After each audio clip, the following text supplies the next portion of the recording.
الحمد لله نحمده ونستعينه ونستغفره ونؤمن به ونتوكل عليه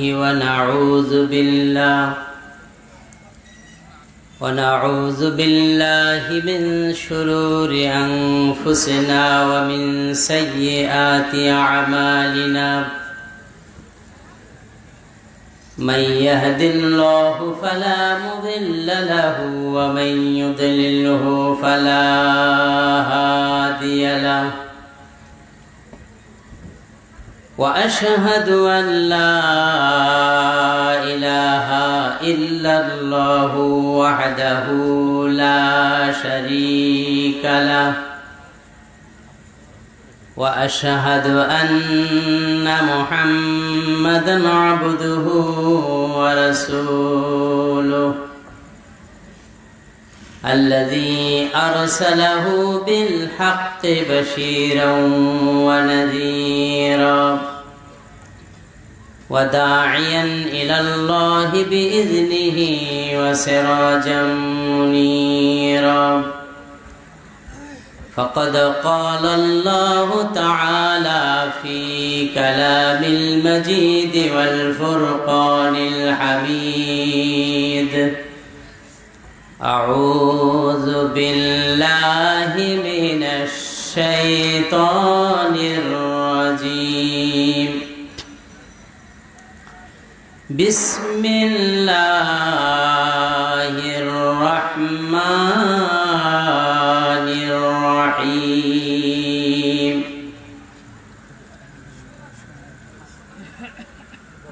وعلى الله قصد السبيل ومنها جائر ولو شاء لهداكم أجمعين وقال تعالى قل إن كنتم تحبون الله فاتبعوني يحببكم الله ويغفر لكم ذنوبكم والله غفور رحيم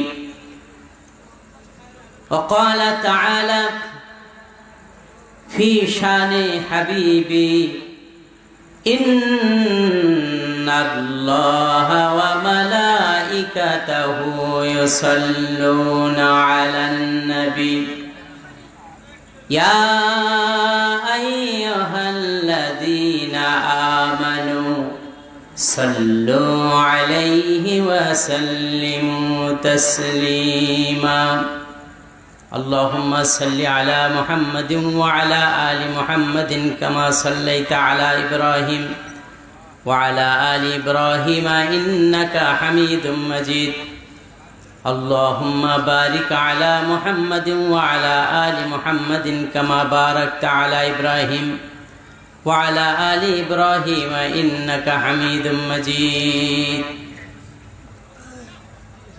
الحمد لله যাবতীয় প্রশংসা একমাত্র মহান রব্বুল আলামিনের জন্য,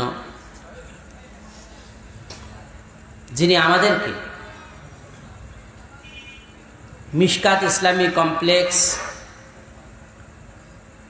বাসোয়াপাড়া ও আয়না খাতুন সালাফিয়া বালিকা মাদ্রাসার উদ্যোগে 2 দিনব্যাপী তাফসিরুল কোরআন মাহফিলের সমাপনী দিবসে আমরা অতীব ব্যস্ততার মধ্য দিয়ে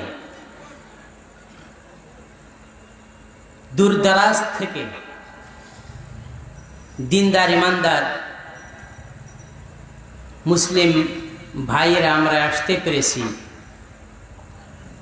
সেজন্যই আমরা আল্লাহ তাআলার নিকট শুকরিয়া আদায় করি, আলহামদুলিল্লাহ। উক্ত মাহফিলে আসতে পেরে আপনারা খুশি না বেজার? খুশি। এই খুশি হওয়ার কারণে আমাদের সকলকেই একটু জোরে সোরেই আল্লাহর শুকরিয়া আদায় করে আমরা যেন পরিবেশকে মুখরিত করতে পারি। এজন্য আবারও বলি আলহামদুলিল্লাহ, রব্বানা লাকাল হামদ হামদান কাসীরান তয়্যিবান মুবারাকান ফীহি ইয়া রাব্বি লাকাল হামদু কামা ইয়ানবাগি। আল্লাহ তাআলার অশেষ মেহেরবানি, যিনি আমাদের উক্ত মাহফিলে আসার তৌফিক দান করেছেন এবং যার মাধ্যমে আমরা ইসলামের বিধিবিধান পেয়েছি, যিনি না আসলে আমরা এই শরীয়ত পেতাম না, ঠিক কিনা কোন? যার মাধ্যমে আমরা শরীয়তের বিধিবিধানগুলি পুঙ্খানুপুঙ্খ রূপে পেয়েছি, আমরা তার প্রতি দরুদ ও সালাম পাঠ করি। তিনি হলেন হযরত মুহাম্মদ মুস্তাফা সাল্লাল্লাহু আলাইহি ওয়াসাল্লাম। তার প্রতি দরুদ ও সালাম বর্ষিত হোক। সকলে বলি সাল্লাল্লাহু আলাইহি ওয়াসাল্লাম। উক্ত মজলিসের সম্মানিত সভাপতি সাহেব এবং মঞ্চে উপবিষ্ট আলেম ওলামা বৃন্দ, আমরা সকলেই উক্ত মাহফিলে আসতে পেরে ভাগ্যবান হয়েছি। কিরকম? এত অঞ্চলের মধ্যে, অত্র অঞ্চলে আপনারা ছাড়া আরো মানুষ আছে না? আছে। আল্লাহ রাব্বুল আলামিন সকলকে কিন্তু এই মাহফিলে আসার মতো সুযোগ করে দেন নাই, তাই না? দিয়েছেন। কিন্তু আল্লাহ রাব্বুল আলামিন আপনাকে আমাকে বা আপনা আমার জন্য আল্লাহ কল্যাণ রেখেছেন বিধায় আমরা আসতে পেরেছি, ঠিক কিনা কন? কল্যাণটা কি রকম লক্ষ্য করে দেখুন। নিশ্চয়ই আল্লাহ তাআলা যার কল্যাণ চান তাকে দিনের বুঝ, দিনের জ্ঞান দান করেন। এর মর্মে একটা হাদিস আনা যাক। রাসূল সাল্লাল্লাহু আলাইহি ওয়াসাল্লাম তিনি বলছেন, মান ইউরিদুল্লাহু বিহি খায়রান ফালইউফাক্কিহু ফিদ্দীন। আল্লাহ তাআলা যার কল্যাণ চান, আল্লাহ তাআলা তাকে সেই দিনের জ্ঞান দান করেন, এই বুঝ দান করেন। তো এত মানুষের মধ্য থেকে সকলে আসতে পারে নাই, আল্লাহ তাআলা আপনাদেরকে পছন্দ করেছেন বিধায় আপনারা আসতে পেরেছেন, তাই না? এই জন্য আমরা আল্লাহ তাআলার নিকট আবারও শুকরিয়া আদায় করি। সকলে বলি আলহামদুলিল্লাহ।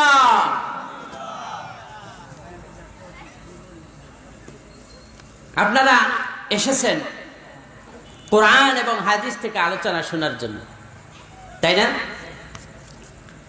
এই গ্রন্থটির নাম কি? আল কোরআন। এটা একটা মূল্যবান কিতাব, মহাবিশ্বের মহাবিস্ময় এই কিতাবটা। যার মতো এই ধরনের কিতাব আর দ্বিতীয়টা হতে পারে না। এটাকে বলা হয়েছে হুদাল্লিন নাস, মানব জাতির হেদায়েতের জন্য সমস্ত দিক নির্দেশনার মধ্যে রয়েছে, যা সঠিক পথ দেখায়। এর অনুসরণ যদি করতে পারি, কোনো সন্দেহ আছে? আছে সন্দেহ? না, এটা সর্বশ্রেষ্ঠ একটি নিয়ামত আল্লাহ তাআলার পক্ষ থেকে এসেছে। যদি এরকম একটা কিতাব না আসতো, তাহলে মানুষ কোন মতভেদ, মত পার্থক্যের সুন্দর সমাধান নিতে পারতো না, ঠিক কিনা কর? এজন্যই আল্লাহ পাক তিনি বলছেন, কুল বিফাদলিল্লাহি ওয়া বিরহমাতিহি ফালইফরাহু ওয়া বিযালিকা ফালইফরাহু আল্লাহ রাব্বুল আলামিন তিনি বলছেন, নবী আপনি বলে দিন আল্লাহ তাআলার পক্ষ থেকে একটি অনুগ্রহ এসেছে, আল্লাহ রাব্বুল আলামিনের পক্ষ থেকে একটি অনুগ্রহ। সুতরাং এই অনুগ্রহ প্রাপ্ত হবার পর তোমরা আনন্দ করো, তোমরা উল্লাস করো, আনন্দ করো, খুশি হয়ে যাও। তোমরা পৃথিবীর বুকে যত কিছু কামাই করেছো, যত অর্জন করেছো, সব থেকে সেই জিনিসটি হলো উত্তম। তার নাম কি? কোরআনুল কারীম। যা কিছু পৃথিবীতে অর্জন করেছো সকল কিছু থেকেই উত্তম এই কোরআন। এটা হলো সর্বোৎকৃষ্ট একটা নিয়ামত, আল্লাহর পক্ষ থেকে এসেছে। এজন্য আল্লাহ বলছেন ফালিয়াফরাহু, তোমরা আনন্দ করো, খুশি হও। এই আনন্দের অর্থ এই নয় যে নাচ গান বাদ্যযন্ত্র বাজায় নাইসে নাইসে আনন্দ করব, তা না। এখানে যে বিধান দেওয়া হয়েছে এই বিধানগুলি মানার মাধ্যমে, আমল করার মাধ্যমে আনন্দিত হওয়া, ঠিক কিনা কর? আল্লাহ যেন আমাদের সেই তৌফিক দান করেন, আমরা যেন পুঙ্খানুপুঙ্খ রূপে এই বিধানটি মেনে চলতে পারি এবং আল্লাহ তাআলার সন্তুষ্টি লাভ করতে পারি, সেই তৌফিক আল্লাহ দান করেন। সকলে বলি আমিন। এই বিধানের মধ্যে, এই কোরআনুল কারীমের মধ্যে যে বিধানগুলি আছে, যে আইন কানুন বিধিবিধান আছে, এগুলির ব্যাখ্যা লিখে শেষ করা সম্ভব? সম্ভব? সম্ভব নয়। যে পৃথিবীতে যত গাছ আছে সকল গাছগুলিকে যদি কলম বানানো হয়, আর যত পানি আছে সমস্ত পানিগুলিকে যদি কালিতে পরিণত করা হয়, গাছরূপী কলম আর পানিরূপী কালি দ্বারা যদি আল্লাহ তাআলার কালিমাতের ব্যাখ্যা লিখতে শুরু করা যায়, সব শেষ হয়ে যাবে, কিন্তু এর কালিমাতের ব্যাখ্যা লিখে শেষ করা সম্ভব। আল্লাহু আকবার। এটা এমন একটা কিতাব, সেই কিতাব থেকে আপনারা শুনতে এসেছেন, তাই না? যাক, আমি এত দূরে যাব না, যেহেতু সময়ের স্বল্পতা। আমি মূল্যবান কয়েকটি কথা আপনাদের সামনে তুলে ধরব। আল্লাহ রাব্বুল আলামিন তিনি বান্দাদেরকে সৃষ্টি করেছেন একমাত্র তার আনুগত্যের জন্য, ঠিক কিনা কোন? আমরা কার আনুগত্য করব? আল্লাহ পাক। এবং এই জন্যই আল্লাহ তাআলা তিনি সৃষ্টি করেছেন মানব জাতি, জিন জাতিকে। পৃথিবীতে যত কিছু আছে, তার যত মাখলুকাত আছে, সকলেই আল্লাহ তাআলার আইন কানুন হুকুম মেনে চলছে, তাই না? এজন্য আল্লাহ পাক মানব জাতিকেও তিনি তার আনুগত্যের জন্য সৃষ্টি করেছে। এতে কোনো সন্দেহ আছে? কোনো সন্দেহ নেই। আল্লাহ রাব্বুল আলামিন তিনি বলছেন, ওয়ামা খালাকতুল জিন্না ওয়াল ইনসা ইল্লা লিয়াবুদুন। মানব জাতিকে, জিন জাতিকে সৃষ্টি করেছে একমাত্র আমার আনুগত্যের জন্য, আমার দাসত্ব করবে, আমার গোলামি। তাহলে আল্লাহ তাআলার গোলামি করা, দাসত্ব করাই হলো, এটা হলো মানুষের কর্তব্য, আল্লাহ তাআলার বান্দাদের কর্তব্য। যদি না করে তাহলে সে কি হবে? অবাধ্য হয়ে যাবে, তাই না? মানুষ বিশ্বাসগত দিক থেকে কয় প্রকার? দুই প্রকার। কয় প্রকার? দুই প্রকার। একটি হলো বিশ্বাসী, আর অপরপক্ষে আরেকটি হলো অবিশ্বাসী। মুমিন, কাফির, নাস্তিক, আস্তিক, তাই না? এবার আল্লাহর ভাষায় শুনি। আল্লাহ রাব্বুল আলামিন তিনি বলছেন, হুয়াল্লাযী খালাকাকুম ফামিনকুম কাফিরুন ওয়া মিনকুম মুমিন। আল্লাহ রাব্বুল আলামিন তোমাদেরকে সৃষ্টি করেছেন, কাউকে কাফির অবিশ্বাসী করে, আবার কাউকে মুমিন বিশ্বাসী করে। কয়টি শ্রেণী হলো? দুইটি। কথা কি আমার বুঝে আসছে? এই দুইটি শ্রেণী, কিন্তু সকলের জন্য আল্লাহ পাক বিধান দিয়েছে। এর নাম কোরআনুল কারীম। এর মধ্যে বিধান আছে, কোনটা হালাল, কোনটা হারাম, কোনটা জায়েজ, কোনটা না জায়েজ, কোন কাজ করলে আল্লাহ খুশি হবেন, কোন কাজ করলে আল্লাহ নারাজ হয়ে যাবেন, সব কিছু এর মধ্যে বর্ণনা, বিশদভাবে বর্ণনা করা আছে। তিবিয়ানান লিকুল্লি শাই, প্রতিটি জিনিস পুঙ্খানুপুঙ্খ রূপে ব্যাখ্যা করা আছে এর মধ্যে। আল্লাহ রাব্বুল আলামিন মানব জাতিকে সৃষ্টি করেছেন তার আনুগত্যের জন্য। মানুষের স্বভাব, চরিত্র, নেশার হলো সে কারো না কারো সামনে মাথা নত করবে, কারো না কারো সামনে মাথা নত করে তার কাছে কিছু চাইবে। ঠিক কি রাখুন, এটা হলো মানুষের একটা নেচার, এটা চরিত্র। এজন্যই আমাদের একজন সত্তা আছেন, তার নাম কি? আল্লাহ পাক। এজন্য আমরা আল্লাহ তাআলার কাছেই চাব। কার কাছে চাব? আল্লাহ তাআলার কাছে চাব। এজন্য আমরা প্রত্যেক নামাজের মধ্যে একটা সূরা পড়ে থাকি, তার নাম কি? প্রত্যেক রাকাতে এই সূরা না পড়লে সালাতেই হবে না। তার সে সূরাটার নাম হলো সূরা আল ফাতিহা। ওর মধ্যে দোয়া আছে। আল্লাহ পাক তিনি বলছেন, আলহামদুলিল্লাহি রাব্বিল আলামিন আর রহমানির রহিম মালিকি ইয়াউমিদ্দিন ইয়্যাকা না'বুদু ওয়া ইয়্যাকা নাস্তাঈন। এখানে আল্লাহ পাক তিনি তার প্রশংসা করলেন।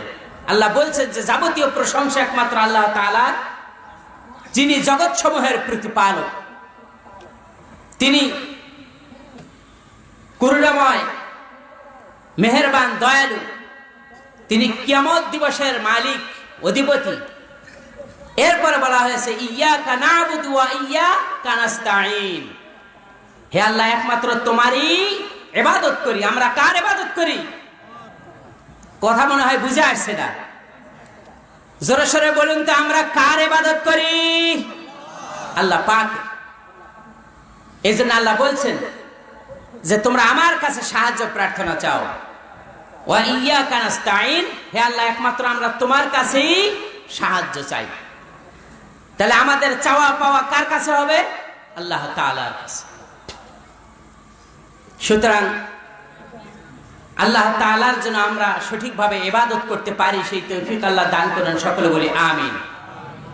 ইবাদতের ক্ষেত্রে যে বিধান দেওয়া হয়েছে, যে নীতিমালা দেওয়া হয়েছে, এই নীতিমালা ছাড়া যদি অন্য কোনো নীতিমালা আবিষ্কার করা হয় তা গ্রহণযোগ্য হবে?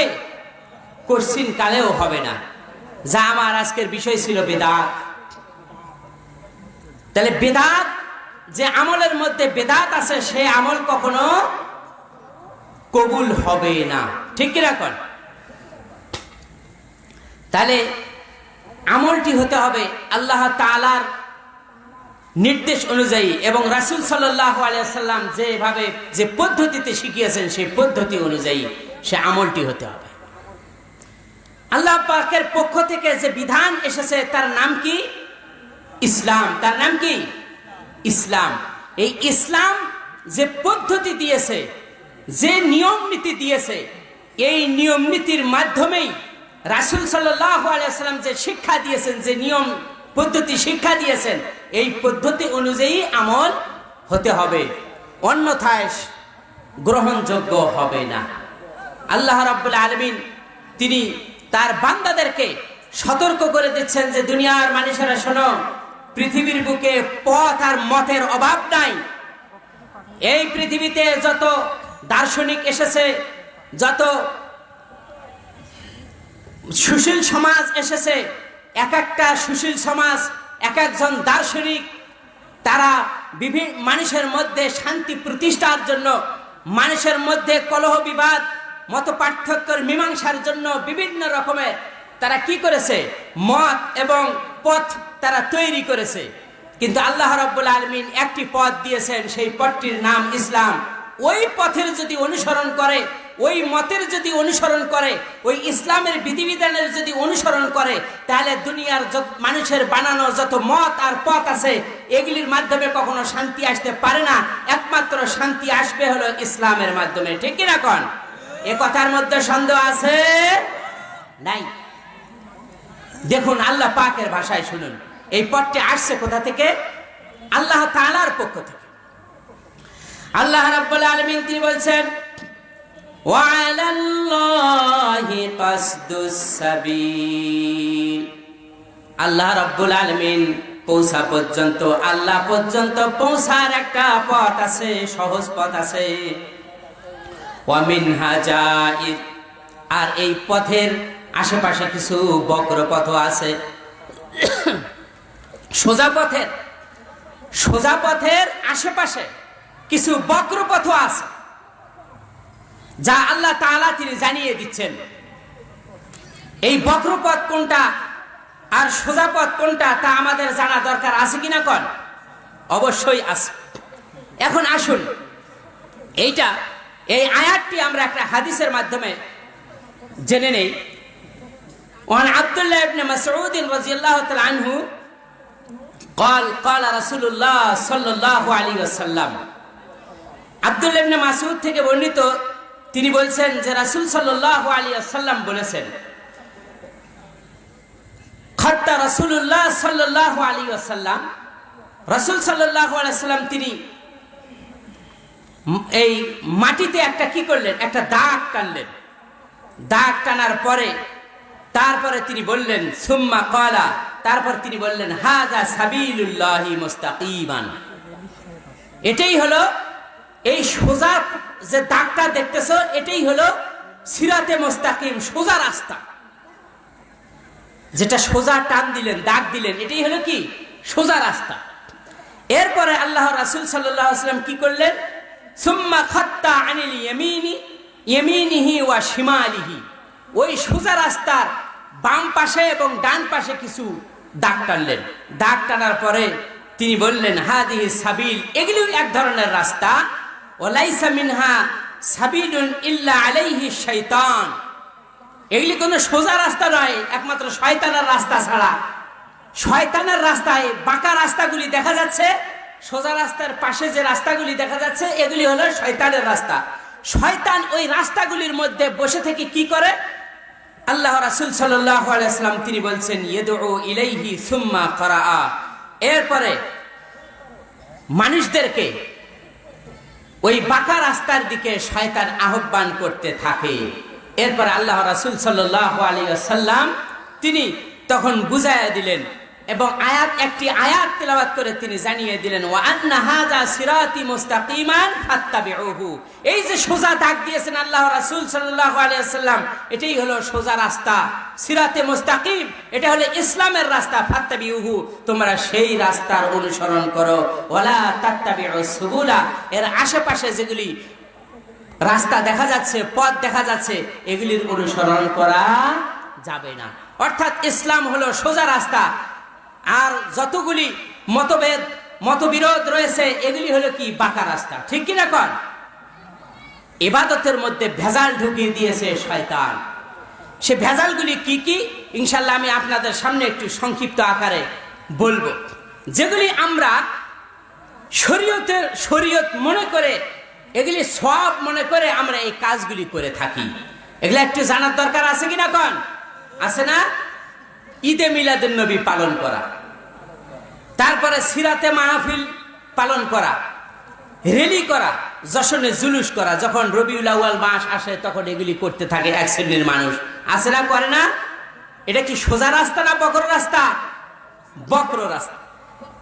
কিয়াম করা, মিলাদ পড়া, শবে মেরাজ পালন করা, শবে বরাত পালন করা, হালুয়া রুটির আয়োজন করা এবং আতশবাজি করা, এগুলি হলো সম্পূর্ণরূপে বিদআত। খতমে কোরআনের অনুষ্ঠান করা, কোরআন পড়ে বকশিশ দেওয়া, এগুলি কি বিদআতি কাজ। ইসালে সওয়াবের নামে কিছু অনুষ্ঠান করা, খতমে বুখারীর আয়োজন করা, খতমে গাউসিয়ার আয়োজন করা, এই কাজগুলি করে।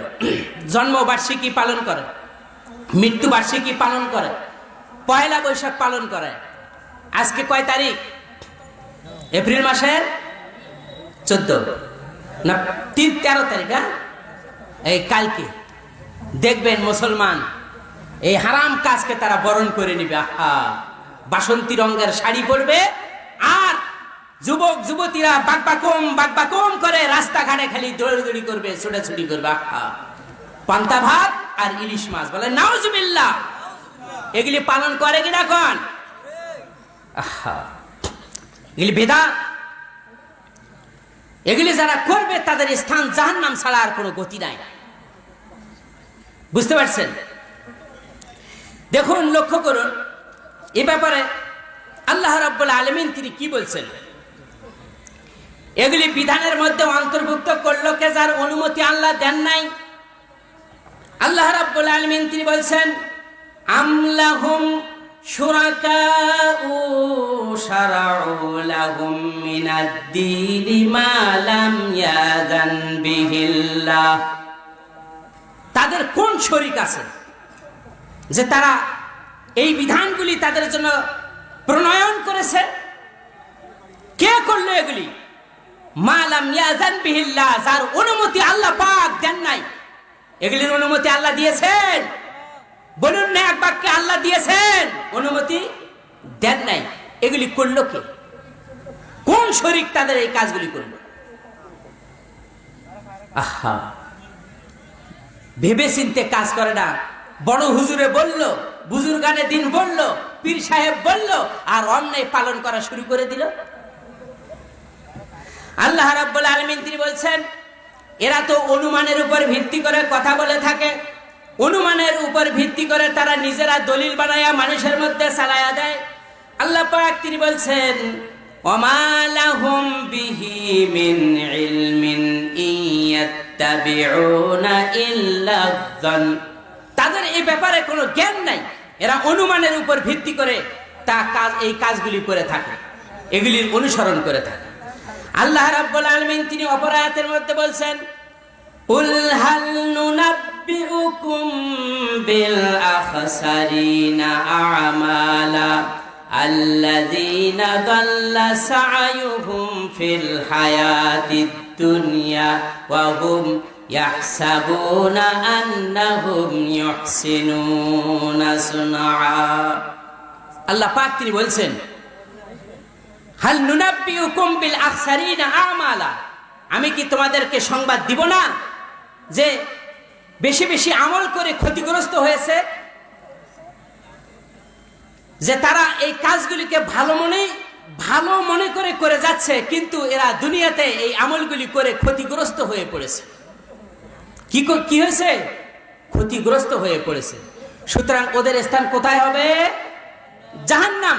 আল্লাহ পাক তিনি সূরা গাশিয়ার মধ্যে তিনি উল্লেখ করেছেন, আমিলাতুন নাসিবা তাসলা নারান হামিয়া। আমল করতে করতে ক্লান্ত পরিশ্রান্ত হয়ে গেছে, যে আমলের মধ্যে রাসূলের কোনো অনুমোদন নাই, আল্লাহর পক্ষ থেকে কোনো নির্দেশ নাই। তাসলা নারান হামিয়া। আল্লাহ রাব্বুল আলামিন তাদের এই ধরনের আমলকারীদেরকে জাহান্নামের মধ্যে নিক্ষেপ করবেন। তাহলে আমরা কি জাহান্নামে যেতে রাজি আছি নাকি? না। তাহলে কোথায় যাব? জান্নাতের মধ্যে। আল্লাহ পাক তিনি বলছেন, ফামান ইয়ামাল মিনাস সালিহাত, যারা সৎ আমল করবে, ওহুয়া মুমিন, সেই ব্যক্তি হলো মুমিন। সেই ব্যক্তি কি? মুমিন। তাহলে আমলটি হতে হবে আল্লাহ তাআলার নির্দেশ অনুযায়ী। রাসূল সাল্লাল্লাহু আলাইহি ওয়াসাল্লাম যে পদ্ধতি দেখিয়েছেন এই পদ্ধতি অনুযায়ী আমল করতে হবে, তাহলেই আল্লাহ তাআলার সন্তুষ্টি লাভ করা সম্ভব হবে।